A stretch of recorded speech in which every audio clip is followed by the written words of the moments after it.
Hey there. If you follow us, you know that we also do Georgia prediction contests along with our real estate updates.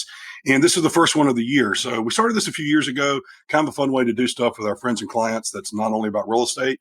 So basically, the winning prediction of the Georgia game that we'll determine next week will get a gift card to a local business. I think there's a few people that have won out of town that I have dropped the ball on getting something to you.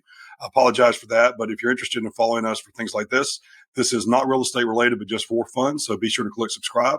It's Monday morning, week of the Georgia South Carolina game. Georgia's already played 2 games, and we haven't done these prediction contests. Frankly, just the workload kind of adds up. So we just thought we'd eliminate some of the smaller games. Georgia's 2-0. Hard to tell much about the team yet because of the opponents, and maybe this week you'll be able to tell a lot more. I could go over, usually kind of talk about the game in the past, the Ball State game, but what you probably want to mention is the the Alabama-Texas game, which is the big thing Saturday night. Texas won, Alabama did not. You see Texas fans out in Austin chanting, "We want Georgia, we want Georgia," which is just a little bizarre to hear as a Bulldog fan. Texas looked good. Heck, they almost beat Bama last year. This really shouldn't be that much of a surprise. I mean, the same with the FSU-LSU game.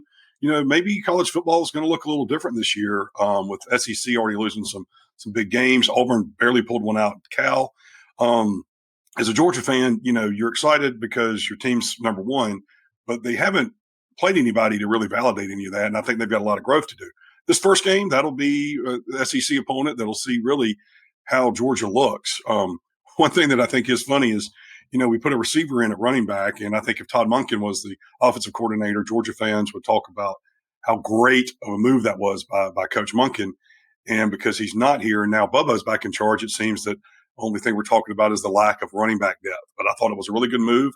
Maybe they ought to keep him in at running back with some of the plays he made or the play he made. But long and short, what you're going to do is if you want to participate, send us your prediction for the Georgia-South Carolina game.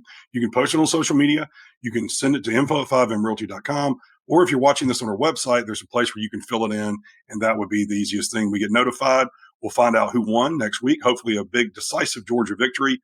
I'm going to write down my prediction, and then we'll see how off or close I was. I do think Spencer Rattler has capability. So the Georgia defense, how well will they play? Or really might be more about the defensive line. Does the defensive line get to their quarterback and cause disruption? If so, Georgia's going to have a great day. If not, last time Georgia lost a game was to this team in Sanford Stadium.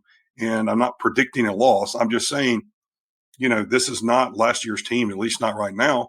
So it might be a little different outcome than you're expecting. Send us your prediction. I'm going to write down mine, and then we'll look at it next week, and hopefully the Bulldogs have a big win.